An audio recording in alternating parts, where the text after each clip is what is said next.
Welcome to London. How are you finding it? It's a little cold today. I mean, I'm not wearing much, but so far so good. I think I'm mostly over the jet lag, um, and this is amazing. So everything so far has been really good. So, firstly, congratulations on today. Amazing. I've already seen the artwork. I've had a little gander around. So, what was the inspiration behind a lot of all these pieces? So many different things. Some of it is just random. A lot of it, and then I went with the theme of robots. I don't know. I actually watched this season. I watched a reunion show of Selling Sunset one night, and then I went to my studio and I started painting, and a robot came out, and I was like, interesting. Maybe we're robotic.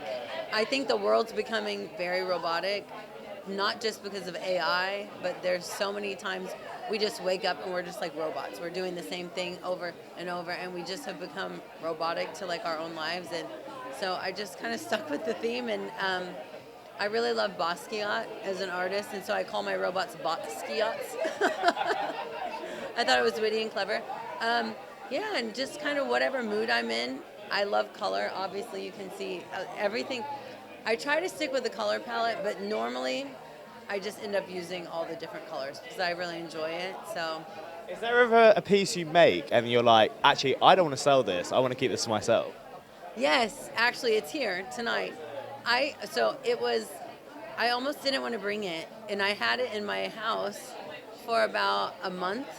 It's the one piece that was not original for this showing, and it's called Flesh and Steel, and it's on the back wall, and it's very detailed. And it sat in my studio. I don't know how long, but I would just keep going back to it, and I would just add a little to it, and I just really loved it. It was one of the first ones that was sort of the more detailed, and I don't know, I was just drawn to it. I'll sell it though, no problem. When you're doing art, when you obviously sometimes it can be very personal, is there times where you do get more vulnerable and you're like, oh, actually, I might stop, or do you just go full straight ahead?